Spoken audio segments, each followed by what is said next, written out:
Trey Murphy, I'm so excited you're here. I appreciate you having me Of here. course, this is going to be a fun one. I have to say, diving into just your life has been really interesting, learning so much more about you as I prep for this. But one thing stuck out to me. We have something very special in common. Both of our first jobs were Chick-fil-A. Really? Yes, I can see my that from you. pleasure. I can see that from you, actually. I can That's see it for you too. How many interviews did you have to go through? Because what I tell people is like getting that Chick-fil-A job is serious business. really? Yeah, how many did you do? Mine was pretty simple. I think they just saw me on the first interview and were like, yeah, he's perfect for the You're like job. they're like, So, "We need him." yeah, I think so. I had 3 different interviews, but it was like everyone. We did a group interview all together, and then you had 3 different stages, and you got narrowed down to to be able to work at Chick-fil-A. Oh, no, was this like the first Chick-fil-A or something like that, most No, but it prestigious was in one? Georgia. That makes more Yeah. sense. Yeah, mine was in Cary, North Carolina. They didn't care as much about the quality of the servers, I guess. Yeah, but you're very much of the Chick-fil-A mold. They said, "This guy will work." Yeah, back then I was very nice and innocent, sweet kid. So, yeah, it worked out. No longer nice, innocent, and sweet, that changed? I plead the fifth. You're just a new person now. I wouldn't say all that, but Yeah, I have a little bit of that, a few of those tendencies still, but really. yeah, yeah, yeah. Well, something else that you were talking about as I was listening to some of your shows is that you do feel like there is a very distinct difference between Trey off the court and Trey on the court. What Yeah, are those differences? I would say so growing up, like, it's probably up until I got to, like, college, I was so, like, super serious, super stressy, and, like, just anxious, like, when I played basketball Mhm, because I just really wanted to be, like, so good, so bad, and then once I got into, like, Virginia and then into the NBA, I've kinda, like, stopped stressing as much. And once I stopped stressing, I became more laid back. I feel like my game grew a lot more. I was able to blossom, and I feel like the old me that there was like two separate type of personalities. Like off the court, I'm the most chill person ever. I really don't be doing too much. I mhm, be going with the wind. But then on the court, I'm very like focused and like I'm still focused, very intentional, and then I work really hard on my game. But also I try to have fun. Like that was a big thing growing up. Is like I was just so like worried about like getting better doing this, that, and third. I was forgetting to have fun. And once I got older, I started having a lot more fun playing basketball. yeah, and growing up, there was, it seems like, such a focus on your body. You had, all these growth spurts, but for a minute you were smaller or shorter, and then there was this focus on, okay, is he big enough to be a pro? He needs to gain weight and all of these sort of things. Whenever I hear things like that, I'm always curious how it shapes how you view your body and not seeing it through the lens of how others see you. Wow, that's a really good question right there. I will say, there's times where even to this day, there's times where I struggle with like body image to an extent. Like I'll look at myself like, all right, I'm too skinny right now. Or there's be times like even during the season where it's like I don't even want to step on the scale because I don't want to see how skinny I've gotten because I have times where I might struggle eating because just the season wears down on you. But it's something that you try to overcome. It's a long Mhm. season and you have to deal with those ebbs and flows. And I feel like a lot of NBA players, go through that but don't really talk about it as much. So Yeah. yeah, it's something that I've been dealing with as well too. Yeah, no, I would think that in some ways, unfortunately, it's like ingrained in it Yeah. because your body is so picked apart because it is your tool. But I guess no one really talks about the ways that does then seep into your own image, if Yeah. that makes sense. And then also too, how, just society in general, everybody loves to talk about, oh, you're so skinny. But then if I say, oh, but you're fat, then it's like, now I'm the bad guy. Yeah, you're like, "But you can talk about my body." Exactly. Yeah. Yeah. So how do you talked about the overcoming of it. How do you overcome it when there's a time, okay, you're maybe a little bit nervous to step on the scale or you think, "Did I lose too much weight?" What's your process there?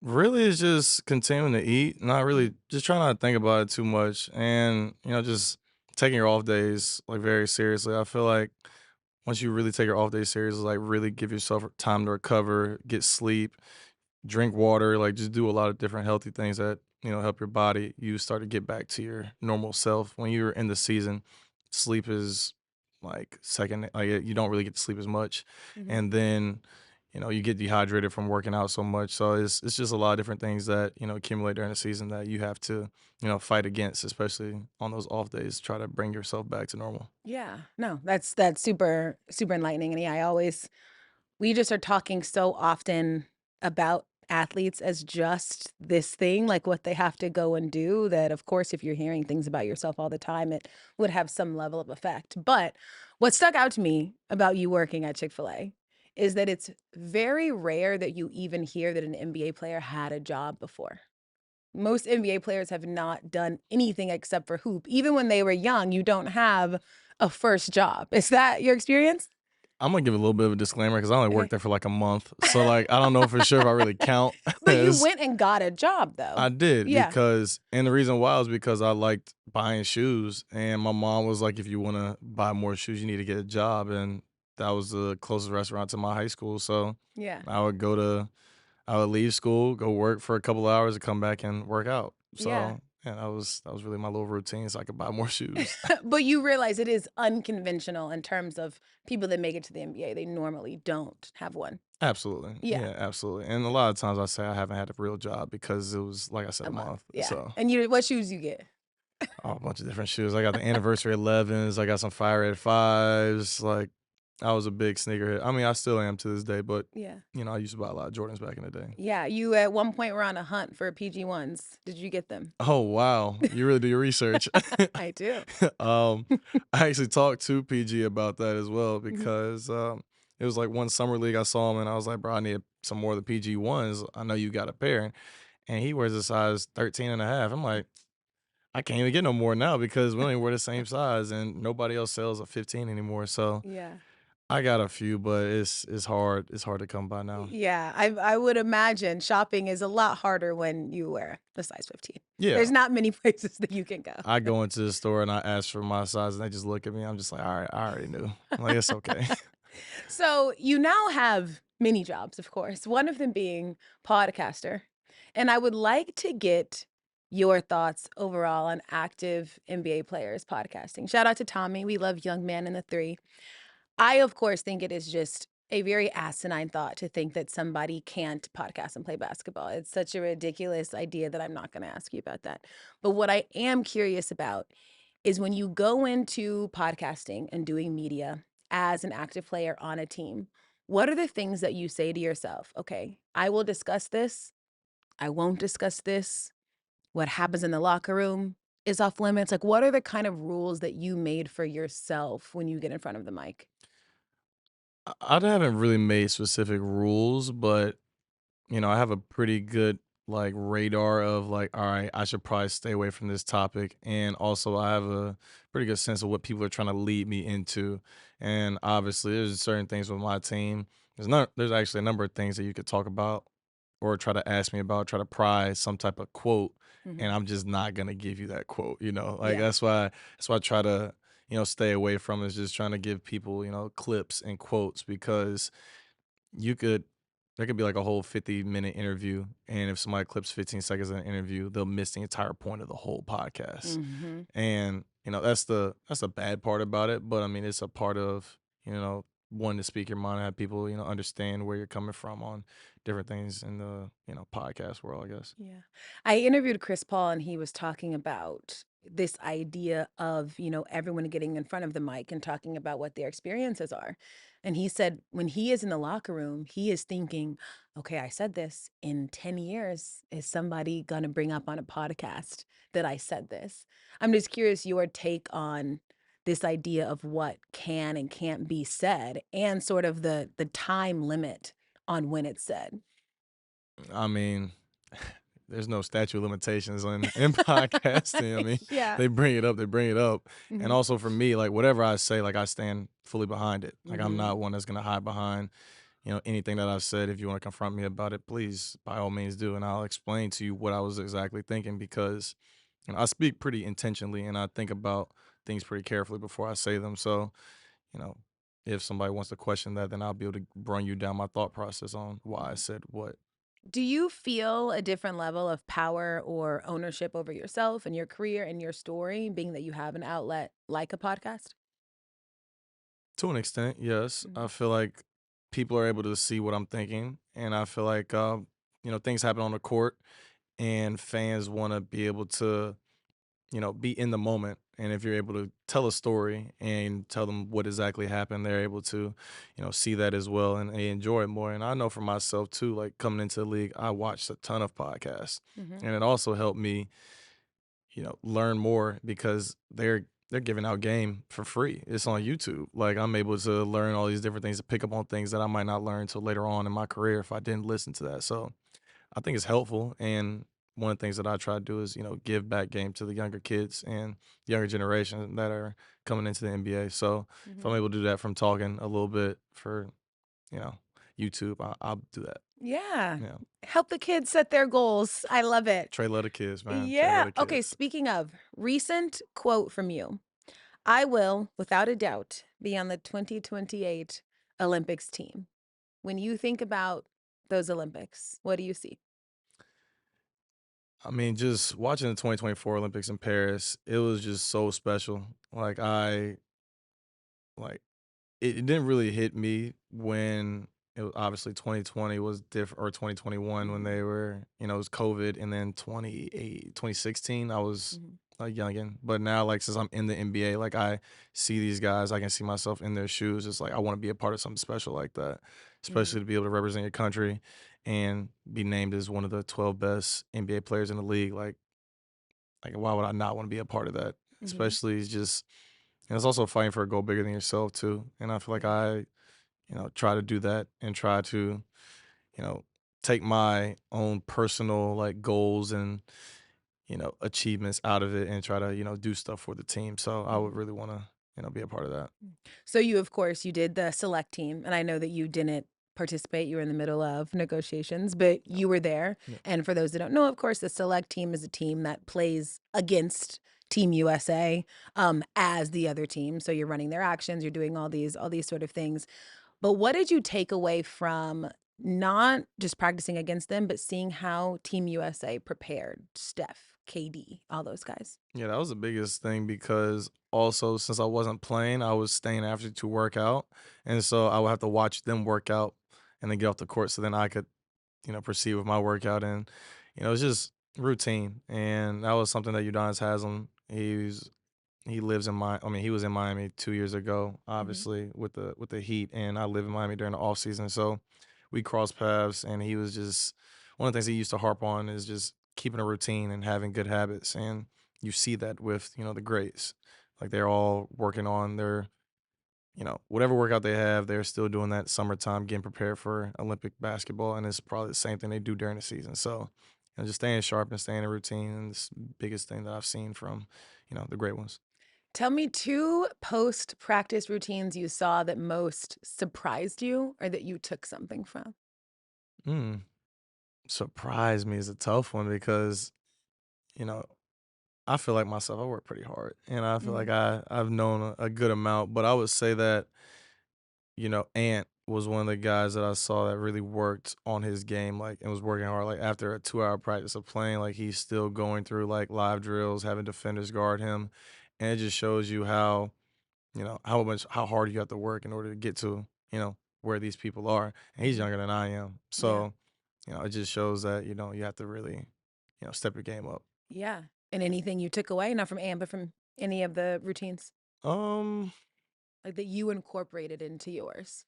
I mean, obviously watching stuff, there's a few shooting drills that he would do that, I, picked up on. He would do a lot of like running and shooting, not just like standstill shooting. So he shoot a three in the corner, run to the other corner, like the Mhm. opposite corner, and then run down, shoot another three. And it just simulates the game because you're not gonna get 5 catch and shoot shots within 5 seconds in a game. So, Mhm. you gotta be prepared to be out of rhythm as well as out of breath and still knock down shots. Mm. How do you use that time and that moment of being around that team as almost like a measuring stick? Do you leave away saying, "Okay, this is the gap. This is how I can close the gap." How do you get, I don't wanna say inspired, but you at least understand, like, this is what it looks like and this is what I want to be? I think the biggest thing is just picturing myself within that environment, like just seeing those guys, seeing what they're doing, and it's like, all right, I know for sure I can do this, I can do that, and I know that's why I'll be able to help with my skill set, you know, if I'm able to be on that 2028 Olympic team. And I think it's also, somewhat inspiring when the guys are like recognizing your game, especially because me, I wasn't highly touted in high school. I went to Rice University first, had 6 offers coming out of high school. Like I wasn't this like super high recruit. And so now the guys that I was watching growing up, they're watching me now and they're like, yeah, like you got game. Like that it means a lot to you. Yeah. So it makes you, just keep going and continue to keep working hard. When you talk about them recognizing your game, you obviously have been having some stellar years. But when did you realize, okay, your respect level was different? Was there something a player said to you in a game or at Team USA where you said, all right, I'm being seen in a different light than I was before? I would probably say, the times that KD has show love, Mm. because obviously he's been one of my favorite players growing up. And he's tall wing, can do everything on the court. And then whenever he was like, all right, like this kid can hoop, and he like recognized that, it's like, all right, I might be all right at this. Like I might be Yeah. going places because this is somebody that I've looked up to. Taking pieces of his game and tried to implement into mine, and he's recognizing that. So that he was probably one of the ones like early on that I was like, all right, I know what I'm doing. And this was Katie showing love like online or on a show, or he had one Like on one? in the game, yeah, in the Okay, game, tell me yeah. about it. What'd he I don't know say? how much I can say about it, but Katie says you can tell me. but no, it's just I mean, no, this was after the game, my rookie year, I wanna say. And he dapped me up, he was like, "Yeah, you can hoop." He said, "Keep going, like, just keep working hard and like sky's the limit almost." And Mhm. it's just like, damn, like this is Kevin Durant, like Yeah. especially me, 21-year-old kid and just now getting into the league. It was a really dope moment. I love that. Yeah. Okay, so going back to, being around that team, I want you to fill in the blank for me. I walked into Team USA Select thinking Cooper Flag was blank, and I left thinking Cooper Flag was blank. I walked into Team USA selecting Cooper Flag was good, and I left thinking that he's really, really good. And I think the biggest reason why is his mentality. Like the first day, he was a little, you could tell he was 17. He was trying to find his way. And then the next day, he was probably the best player on the team for the select team. And he was just super aggressive and he didn't have any fear. And especially at 17 years old, you're going against guys that are the best in the entire NBA, and he didn't back down. He was attacking them. He was playing great defense. It just shows a level of like, all right, he has confidence in himself, Mhm. and that's the biggest thing. If you're gonna be in the NBA and you want to be a great, you have to have a lot of confidence in yourself, almost like an irrational confidence, in Mhm. order to be where you want to be. So when you all are watching Cooper Flag that next day where he comes in and he's just hooping, what are the conversations that you all have about Cooper? I think the biggest thing is just like giving him his props. I think a lot of people nowadays, especially players, I wouldn't say nowadays. Now I feel like players are more willing to, give others their flowers because we understand it's a brotherhood, and we also know like he's gonna be in the NBA in the next 2 years. Like Mhm. it's just gonna happen. It's inevitable, and so there's no need to hate. We're all really trying to, we have one goal of winning, and then another goal of feeding our families. So we're not really trying to hate on the next man in order to do that. Yeah. No, for sure. I didn't know if there was like a conversation of like, oh, he's for real. Like this Yeah, is like there is something to seeing somebody be good right in front of you yeah, versus watching him play against college kids. I mean, you're saying that he came out the next day and was one of the best on the team. yeah, That has to be absolutely. like a different realization of what he can be. Yeah, absolutely. And I mean, I saw him early on. I saw him the summer before at Nike Skills Academy. And once again, he was dominant there playing against, college kids, other high school kids that are highly rated. And then seeing him in the Team USA select scene, I was not surprised at what he did this year in college. And it's Mhm. tough to have all those expectations on you going into Duke and being the number one player in the class and all eyes are on you and you still perform. Like that's Yeah. pretty remarkable. How do you define generational talent or generational prospect? What does that term mean to you?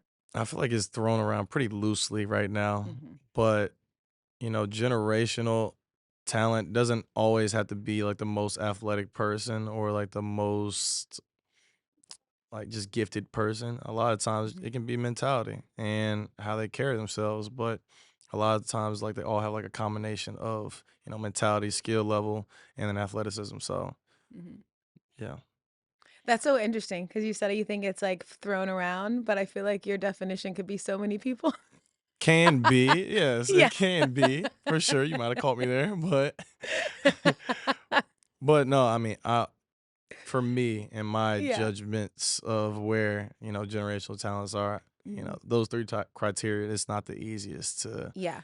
for me to point out. Okay, and you're like, it's ticking all of those boxes at a certain level, which then Yeah, translates to absolutely. being a generational talent. Okay, I'm excited to watch Cooper in the league. What are you excited for this draft class specifically? No, absolutely. I think it's a really good draft class. Yeah. Obviously, like I'm somebody that watches basketball. Like I'll watch high school basketball, Mm, WNBA.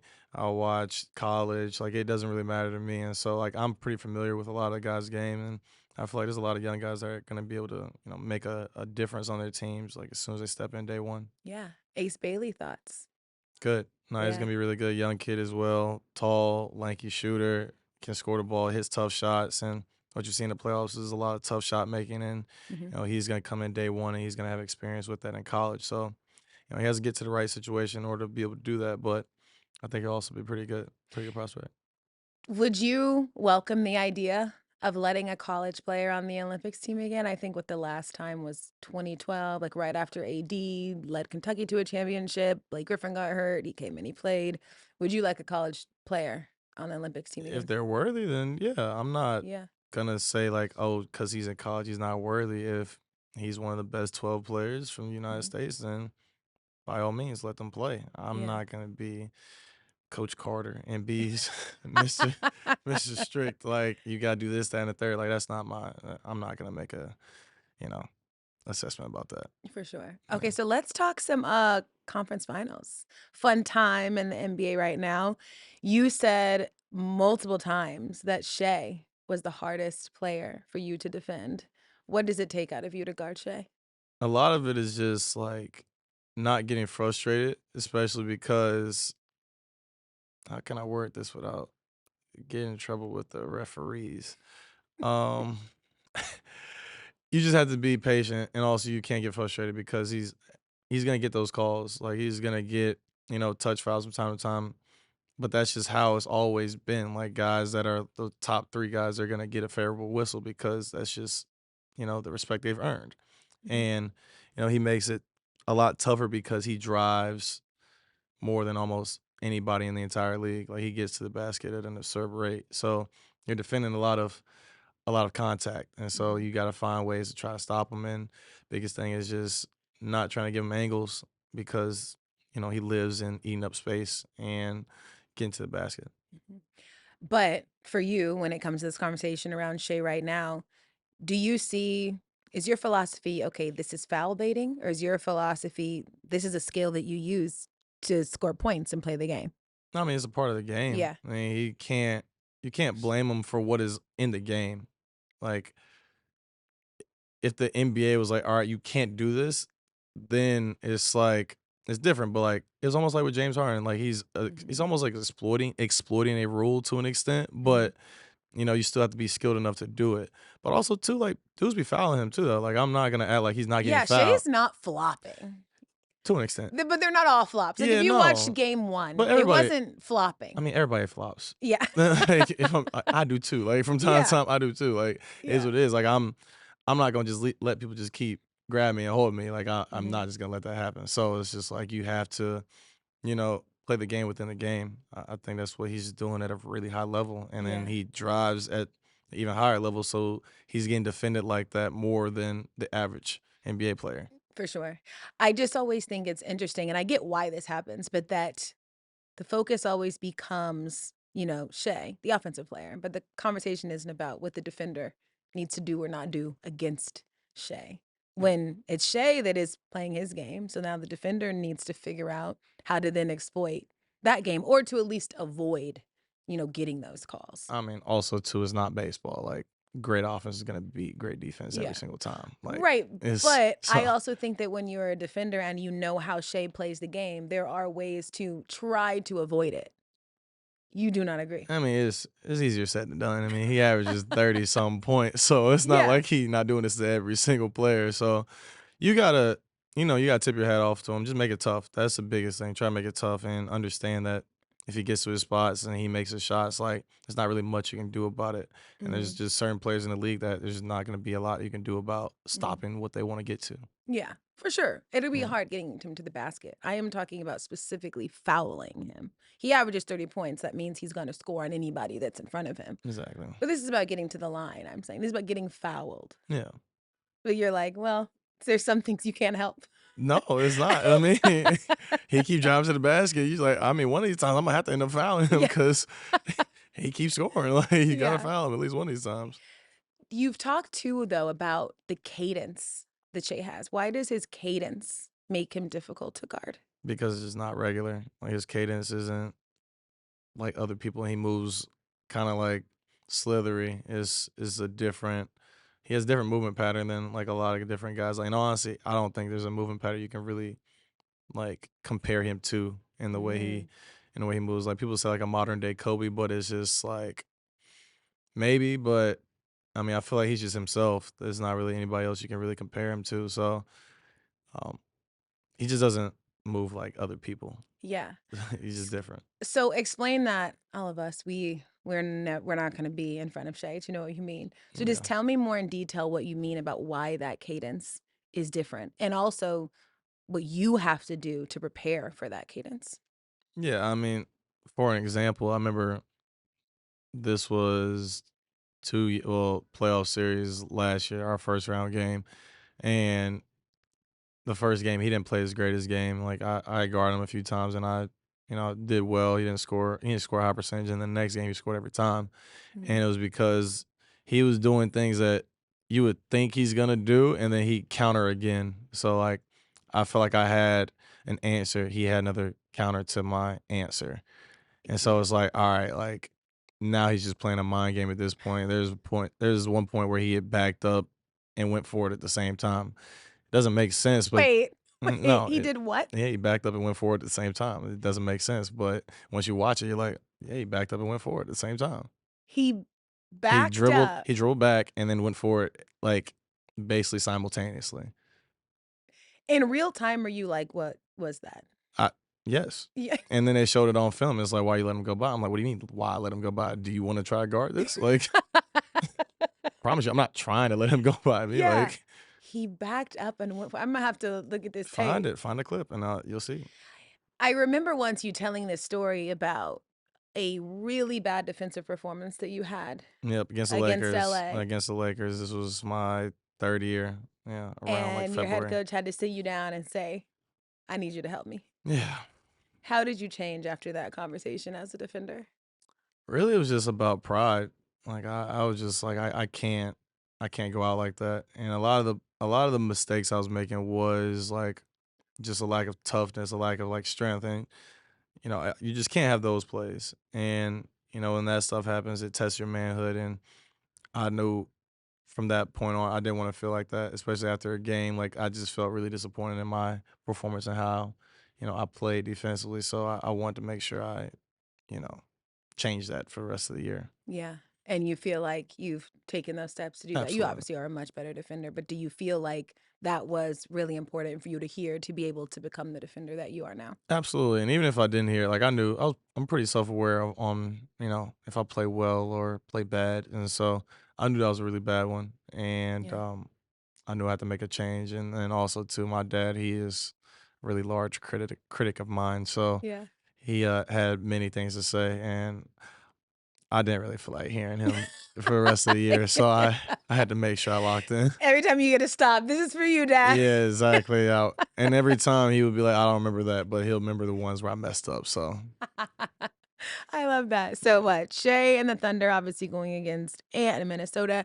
How much shit does Ant talk out there? Is he a big shit talker? a lot. Yeah, he talks a lot, Yeah. and whether that is to the crowd, whether it's to his teammates about another person on the other team, either to the other team, like, he talks a lot, and he's a very, very expressive person, but, you all you can do is respect it because he backs up, what he talks about, so, Yeah. there's a lot of guys in the league that talk but don't back it up, so it's like, "Alright, bro, you can say what you want, like, we're not really listening to what you're saying." Yeah. Ant's out there getting buckets and telling you about it, and it's like, all you can do is respect that. Yeah. Have you been on the other side of an ant shit talk? Uh, sorta, kinda, not really though, like, Yeah. not anything I can really, speak about here, but but, yeah, nothing crazy. In all honesty, like, I don't people don't really say a lot to me from time to time. Mhm. Like, I'll get a few guys that like to talk, but, like, I don't really be saying much on the court. I just be like, if I talk, I'm normally talking to my teammate, and it might be something that might be referring to a person on the other team Yeah. where I'm telling my teammate, "Yo, don't close out at him. He can't shoot." Like, and then they might get offended. And they might say something to me. So then, like, Yes. it's one of those type of things. But like for the most part, like people, they don't really be saying much out there. You were half joking all the times that you said this, but something you say a lot is that you're a hater at heart. I'm not joking about that. What is tell me a little bit more about that. Why are you a hater at heart? It probably started off in like when did my parents meet? Um, my parents met when they were like 24 and 25, and both of them are haters. And then they created me, and I had no And choice a but to hater was born. yeah, I had no choice but to be a hater. So, yeah, I've grown up like that. They've always been the, you know, good job, but you could do better type of category. And I think it's, made me into the man that I am today. Really? Genuinely, how has that sort of shaped you? Like they don't let me get complacent. Like I'm never complacent where I am, always trying to strive for more, always trying to do better, trying to be a perfectionist, almost like there's something I could do right. I'm still trying to figure out, all right, what is there one little thing that I did wrong that I could fix and try to make better? And Mhm. I think that is from the, hating. Yeah. Yeah. You're like, it fuels me. Yeah, it does. And that's why I love playing on the road because all I hear Mm. is a bunch of hating. And now I want to prove them wrong. I will say, I don't know if you remember this, but there was a time in Phoenix, I brought my dad to the game, Yeah. and the Suns were playing the Yeah. Pelicans, and we were right next to your bench. And you did do a lot of like talking. Yeah. It wasn't that you were talking to the players. I mean, you enjoyed the being away of it all, I will say. That's the one thing I miss the most is talking to like the fans Yeah. and the courtside people. Those are the ones that really get me amped up. I really thoroughly enjoy when people on the sidelines talk trash to me because now it's like, all right, now these next 5 threes I'm about to hit is on you, and I'm gonna tell them it's your fault too. So Yeah. I know the story where there was a fan that was talking to you a lot, and then you all won the game, and you said, "That's your fault." yeah. Has there been any other time where you can directly say a fan led to an elite performance from Trey Murphy? Let me go down the book of catalogs. Let's see. Is there a fan base that you really love angering? Oh, you're really trying to get me. See, there you go again. What This is is my it? this is where my media training kicks in. And I'm just It's a question. nah. Well, there obviously is an answer. There is a fan base that you like angering. There's a few that come to mind in all honesty, What but are they? Warriors. Who else? Um, Why the Warriors? I don't like I mean, I bring it up, but teams that drafted before me, like any team that was in the draft and they pick guys ahead of me, I Mhm. still think about that. I would too. It's Yeah. like, oh, you thought this guy was better than me, and I'm gonna show you that he's not. So I would say that's one of the reasons why the Warriors was one of them, especially because I had a few workouts with them. Thought I did pretty well, but you know, Mm. that's one. What's the fan base you were thinking of? I really didn't know. I just am Oh, saying I okay. knew that you had an answer because of how you reacted to my question. Oh, yeah, yeah, yeah. Yeah. No, I'm okay with making anybody mad, in all Yeah. honesty. So, but I will say the first one that it started with was the Lakers, though. And this was my rookie year, Okay. and my rookie year was very sporadic, like one of the more like stressful years I've had playing basketball. And we're playing the Lakers at home, and we really need this game in order to like have a chance to make the play. And we're down like 20 at halftime. Mhm. I check into the third quarter, and Willie tells me he's like, just go out there and just go hoop. Mhm. Like, all right, cool. So I go out there, I start hooping, I get a dunk, end up getting a tech because I had looked at William Gabriel. Tony Brothers gave me a tech. Love Tony, Oh, but Tony. come on, dog. Like, come on, man. Anyway, Yeah. got a tech for that. And then there's a Lakers fan courtside talking trash. And I'm just like, bro, you're in my crib talking shit with a Lakers jersey on. Yeah. So then I ended up scoring like, I want to say like 18 points in the quarter. And especially during that time, I wasn't really playing a lot. So then like that got me amped up. And then after the game, like the dude, like he even comes to the games to this day and he's a Pelicans fan now because of that game. No way. I'm so serious. That's a nice little story. Yeah. Are you guys friends? That's my dog. Every time I see him at the game, I dap him up. Like, that's my dog. I love that. And that's another thing too, is Yeah. like the fans, like it's never any hard feelings. Right. Like even the guy that I told you about or I said about the Yeah, this was your fault. yeah, this is your fault. He's actually a friend of another player. Yeah, he was Jimmy's friend. Yeah, he's Yeah. Jimmy's friend. And I saw him somewhere else. He was like, yo, bro, like I hope like it's not I'm like, bro, it's basketball. Yeah, it's I promise you, basketball. anything outside of those 94 feet, like I promise you Yeah. it's cool. Like as long as you don't step over that line and be disrespectful, like I promise you I'm never gonna take anything to heart. Yeah. I love that. Okay, so I wanna revisit what you said because I find it fascinating when players talk about their draft and, like, people that went before them. Obviously, Trey loves being a Pelican, loves New Orleans, that is not Mhm. what I'm asking. But were you surprised that the Warriors did not pick you? Yeah, to an extent. I'm not gonna act like I wasn't. I feel like I had two pretty good workouts with them, and felt like it was a good chance that I would go there. I mean, it was between either them or the Pelicans, in my opinion, Mhm. and it didn't happen. But I mean, everything happens for a reason, and For so sure. I know I was led to be a Pelican for a reason, and I've seen the fruits of that as well. So I'm Yeah. thankful for that, but also I'm not gonna act like I forgot. For sure. Like, and then I remind Draymond about that too because he was one of the ones that said, "All right, draft this guy," and it's just like, "All right, cool." I'll remind you that's what you said too. So Oh, yeah, that's nice, and yeah. I know Draymond got something to say back every time. Every time I will say that's one of the funniest dudes in the He entire is. NBA. Draymond is great. Yeah, Because, I mean, yeah, to your point, what you're talking about, this is not Trey specific. Every guy is always talking about the absolutely. draft and who went before them. When do you think that gets let go, if ever? I don't know because CJ still talks about it now. And he's No, old. yeah, He's old as big dirt. vets are So talking about it. Yeah, yeah, he talk about Sacramento to this day, and he 33 going on 34. Like yeah, yeah. So I know it just depends. Like obviously it's all like like it's whatever because it's a bunch of what ifs, but mhm, you still think about that because like the draft is one of the most special nights of your entire life, mhm. and it's so out of your control. So it's the most stress. It's like one of the most stressful nights I've ever been a part of because it's not in my control. But I know this is when my life like really changes. Yeah. I love the draft though, because it's very rare that you literally watch a dream come true. Yeah, And just being there is always so special. Like, I can't even imagine the emotions that would come with hearing your name, knowing that all this paid off. Like it's wild. insane. Like Yeah. the wave of emotions I got when he called my name.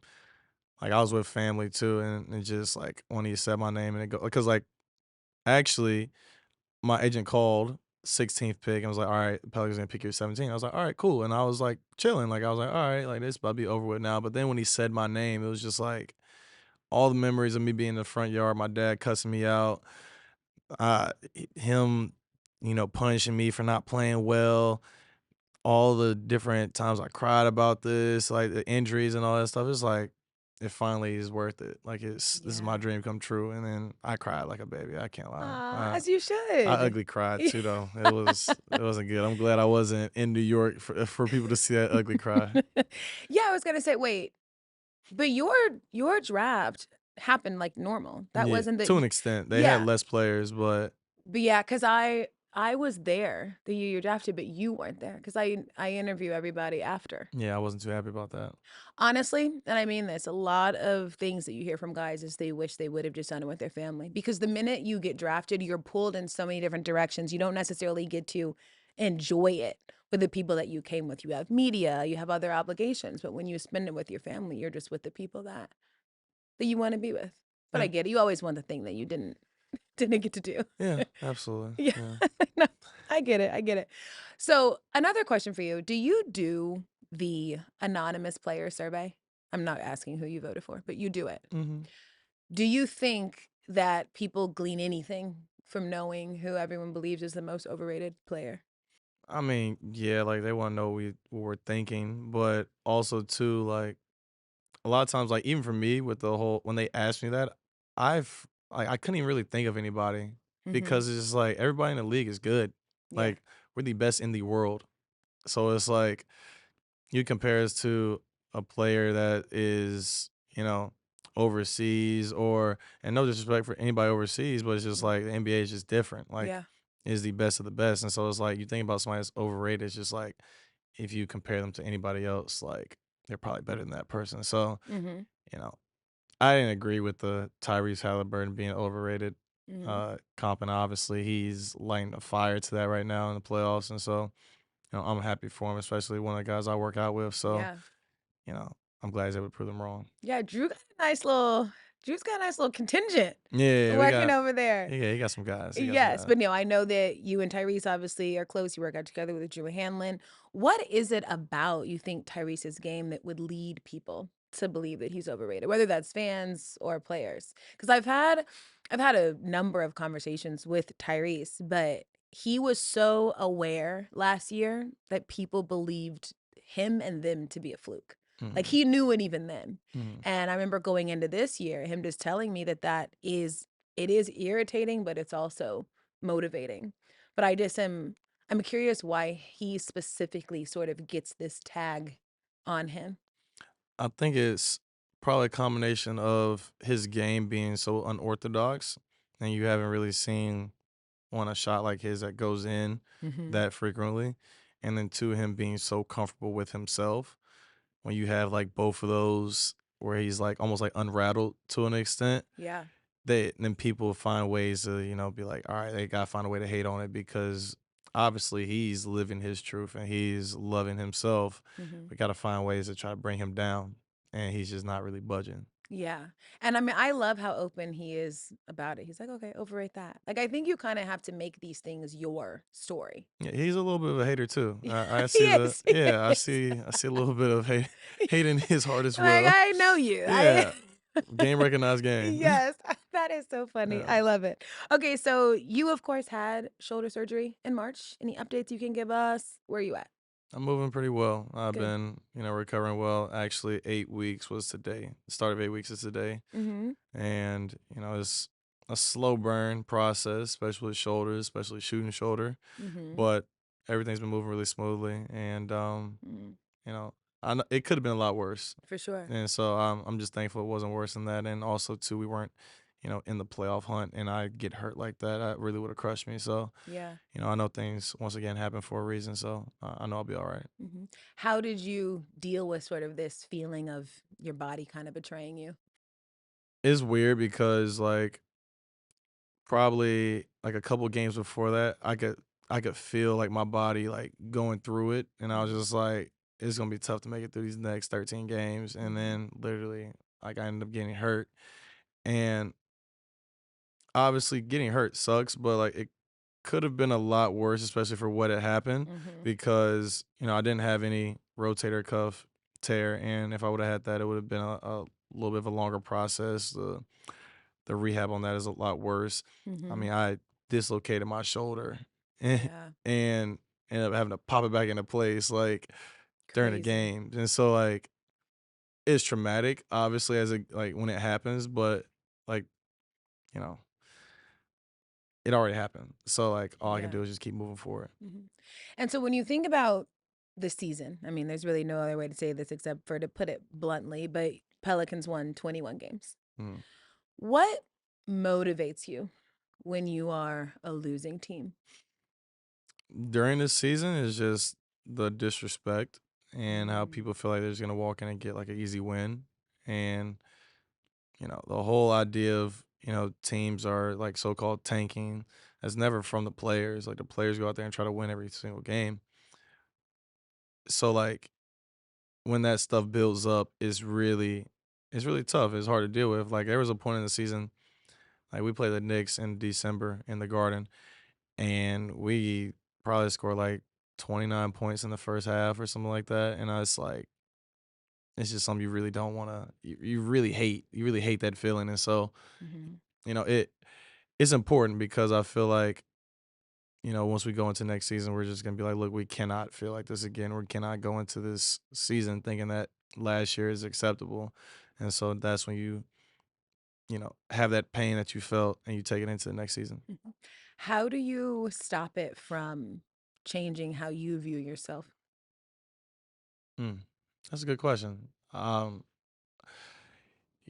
that I was like not struggling with, but definitely cognizant of is how the whole empty stats, discourse that people talk about when you're on a team that's losing, but you're putting up numbers and stuff like that. And, I really don't like it because I feel like, I was trying to play winning basketball. It wasn't like a just chucking up shots and just playing a bad brand of basketball. Like I was really trying to win games. It just didn't happen. Mhm. And so, it makes it makes you really want to win more. And there are a lot of games too that were really close and I had good games. And it's just like if we had won that game, it's like the discourse would be different about Yep. these empty stats. Yeah. And it's a lot of times it was against good teams too. So, it's just something that you think about and just move on to the next year. It's interesting to hear you talk about this though, because I do think fans kind of have this idea that, when you're playing in the NBA and you're making a lot of money and your job is that you get to play basketball, that losing doesn't feel the same as it does in maybe college or something. But that absolutely hasn't been your experience. How does losing just generally affect you? It seems like it means something, not really to be losing, but to not be winning. It sucks. Losing sucks just in general. Like Yeah.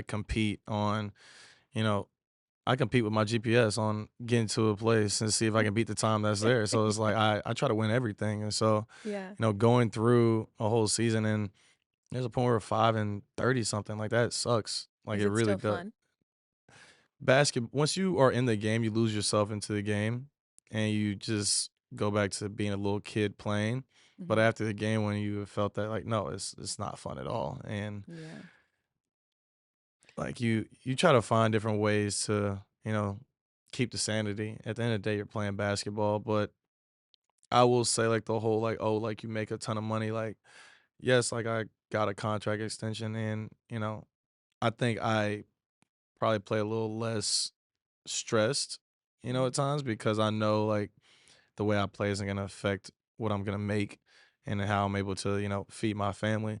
But like I don't think about my contract when I'm trying to win a game. Right. Like, it's just not even like that's not even a thought process. My thought process is, all right, how am I gonna attack this? How am I gonna try to help my team win? Like, you Mhm. don't think about, oh yeah, I got my extension, so I don't really care if we win or lose. That's not even close to how I Right. think. Yeah. You're like, I'm out here to win. Yeah, And so that's exactly. what I'm trying to do. You, of course, are teammates with Zion Williamson, who is obviously and undoubtedly one of the best players in the league when he's healthy. But how has playing with Zion formed or defined your perspective on health in the NBA? It's super important, especially because there's so many people that talk about like, oh, like so and so is always injured, like this, like they gotta do this, they gotta do that. Like, there's a lot of times in the NBA, like it's out of control. Like the game that we play is faster than it's ever been. Players are better, offenses are better, and there's just more space on the court. So you're moving at high speeds, you're cutting at really high speeds. Like you're gonna have muscle injuries because our bodies are going through a 82 game season and having back to backs, not having a lot of sleep, Mhm. probably a few unhealthy things that you do, outside of that, that normal human beings do, like it's gonna add up to injuries from time to time. Like you try your best to, mitigate that, but you can only do so much. And so, I feel for him. And especially I want to say my second year after he got hurt, and it was basically like a season ending injury. And I just try to be there for him because once you're hurt, you're kind of like you feel like you're alienated from the team because you're not on the court, you're not able to help, and so you just gotta really reel him back in as well. Yeah. No, I mean, I want to see a healthy Zion season because Yeah, when it's there, no, he's amazing. it's unreal. Yeah, insane. Yeah. What makes you say it like that? What have you seen?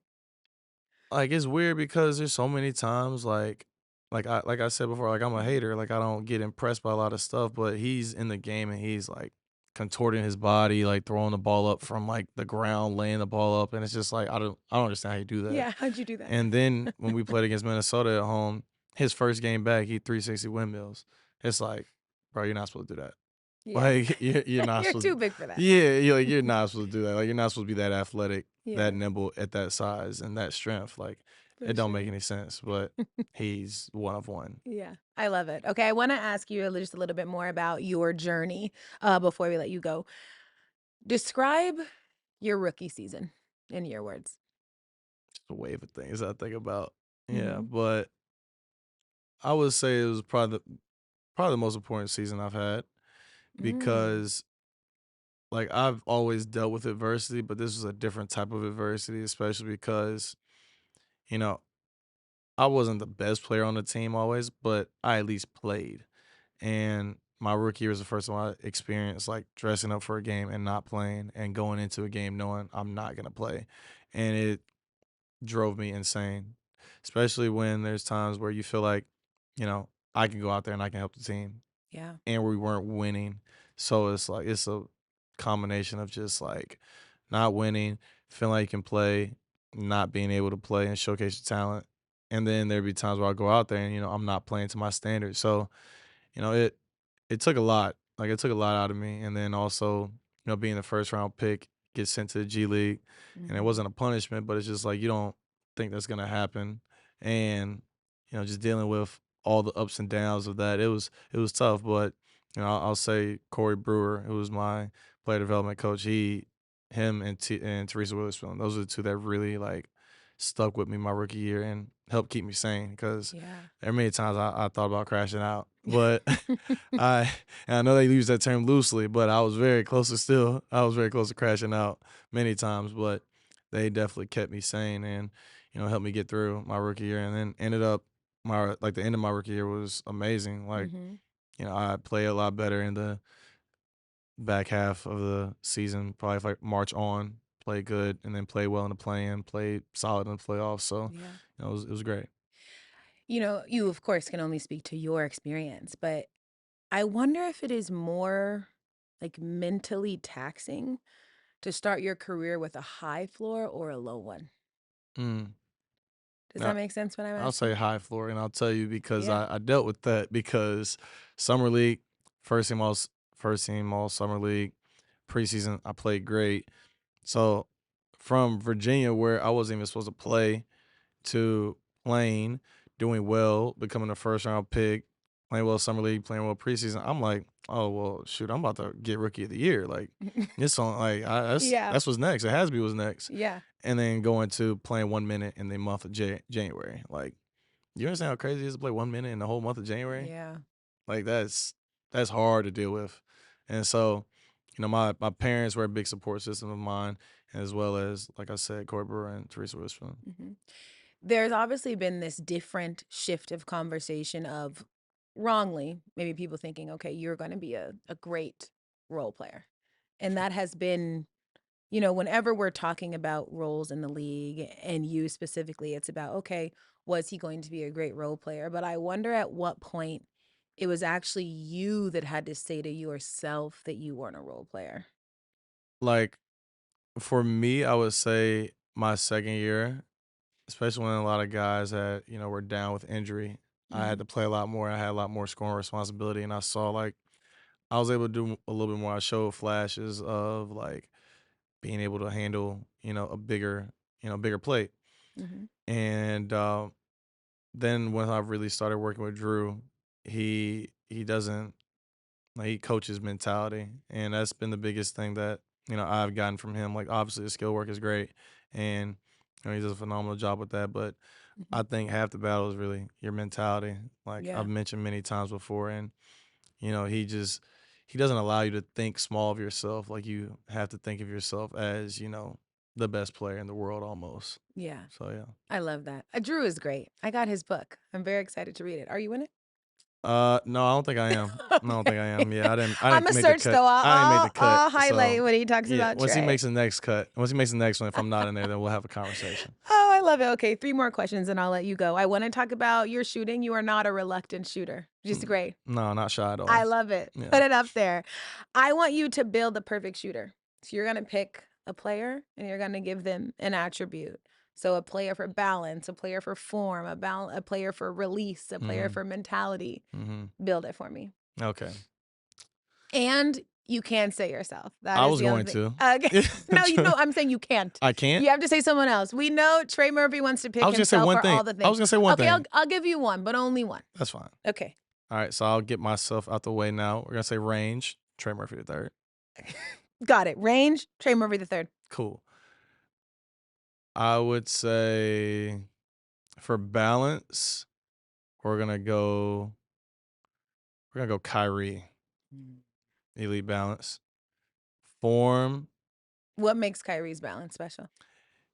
because all right, so like this is where I kind of like nerd out a little bit. If Love for it. like right-handed basketball players, like pulling up going right is a little bit harder because you have to turn your body a little bit to the left because that's when your shoulders in line. And Mhm. Kyrie does that. It's like one of the hardest shots. It's like pulling up going right, especially threes. Yeah. And he does that at a rate that almost nobody else does. And he's always on balance. He's always, shooting the same shot every single time. And it's beautiful to watch. Yeah. It's crazy. His skill is Yeah. unfathomable. Yeah, exactly. He's Okay, so probably the most skilled in my opinion. Kyrie balance. And I like the nerd out. Feel free to nerd out with your selections. Yeah. So Kyrie balance. Who else we got? We're gonna say form. We're gonna say KD because you can't touch that shot. Like Yeah. he's just not getting to that. We'll say overall just like I guess mentality, but Mhm. I like to call it fuck it. That was my I love it. yeah, that's my Who gets your fuck it? probably Steph. Yeah. Probably Steph, but this is Okay, hold on. Just so difference to you between range and fuck it. no, because they're two different. Yeah, no, I'm saying explain But to you have you. to have a little bit of fuck it to shoot those Yeah. shots though, because there's a lot of times like my coaches they'd be like, look, like your first shot doesn't have to be from 30 feet. Yeah. But a lot of times I don't know it's that far. I just see the rim Yeah. and I'm just like, all right, I'm gonna just get it there. Yeah. But then they'll show it on film like, damn, that was far. Yeah. You're like, I was at the logo. But I can make that shot. I work on that shot. Yeah, yeah. Do But you work on that show? yeah, definitely. Definitely. No, it Absolutely. was a Uh, Ewing joke. It was a yeah. meme. Okay, nice. Oh, Yeah. yeah. My fault. Okay, last two. Shot creation and what did we miss? Just give me shot creation then. You didn't tell me that one. Well, damn, you made me take away Yeah, Kyrie you could have and picked Kyrie or stuff. shot creation. Oh, James Harden. Yeah, Simple. good pick. Yeah. Good pick. That's a elite player right there. Yeah. Do you still read before games? Not as much. Okay. Time to time though. Okay. Yeah, time to time. What's the last book you read before a game? What was the last book I read before the game? Damn. I think you were reading The Alchemist last I checked. Yeah, but I think Drew's book was the last book I read before the Oh, game. that's how you know you weren't in it. Yeah. I don't want to give him no props right now, but I guess You're I like, gotta. but that was the last one. See, free promo, bro. I'm gonna have to talk to him about that. All right, we ask everybody this at the end of every episode. Tell me who has given you the biggest assist off the court. The biggest assist off the court is CJ McCollum. So I'll say this too. Once he first got to the team, I was not a big fan of CJ McCollum. Really? He introduced himself. He not introduced himself. He asked me the same question 3 times, so I know he was not listening.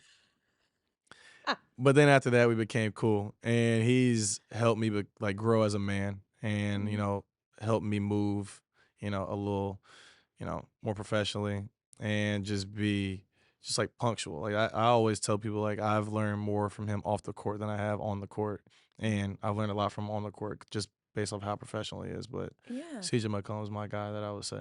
I love that. Power of a good vet. Yeah. Beautiful answer. Shout out to CJ. He's Yeah. great. And shout out to you. Thank you for coming on the show. Appreciate you having me. Appreciated this time. Thank You're you. fun. Thank you. Enjoyed it. And happy that you're doing well. I'm excited to see you healthy and thriving next you. season. Absolutely.